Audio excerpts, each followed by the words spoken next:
geedahayna cimbihi saytuunkii hiifaashii liiwadii dhan oo baabeen waay beeralayda deegaanka Janaale ee gobolka Shabeellaha Hoose ayaa walaac xoogan ka muujinaya shakhsiyaad isku biirsaday dana gaar ah kuwaas oo dalagyada beeraha biyo kaga shuba dhowr jeer oo hore ayaa sidaan oo kale biyo loogu furay dalagooda taas oo keentay in gabi ahaanba burburo dalagii ay tacbadeen mana jirto cid wax ka qabatay takrifalkan lagula kacayo beeralayda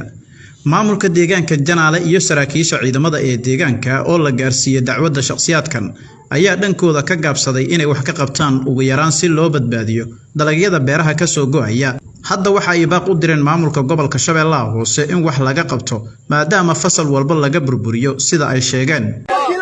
markii labaad oo geedahayna cimbihi saytuunkii hiifaashii liiwadii dhan oo baabeen waay markii labaad waa tii hore waa iska sabarnay markii labaad waay oo hadda dawladda anaga qabata dadkaas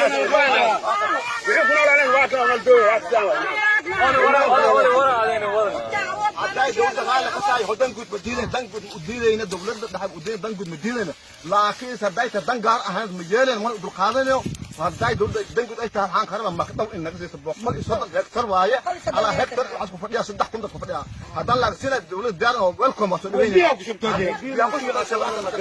laakiin danguud ma aha waa shakhsiyan ku difaaca askariga waxa loo soo askariga dagaalamo ma ahan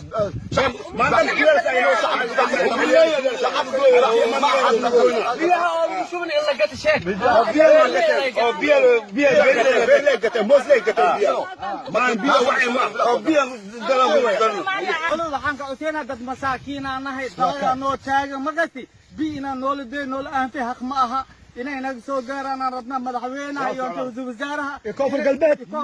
degdeg inay noo soo gaaraan dad masaakiin aan nahay waa waqtigan ilmoodan nahay waa markii lamaad biyo lu deehayo markii lamaad ma maro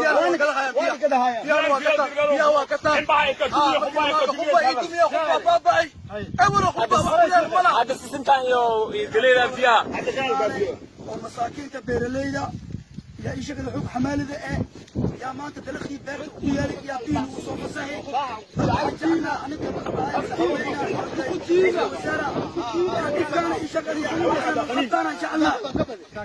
inta badan waxa biyaha lagu furaa beeraha ku teedsan deegaanka Janaale iyo tuulooyinka ku xiran taas oo keenta in gabi ahaanba ay burburaan dalagyada la tacbado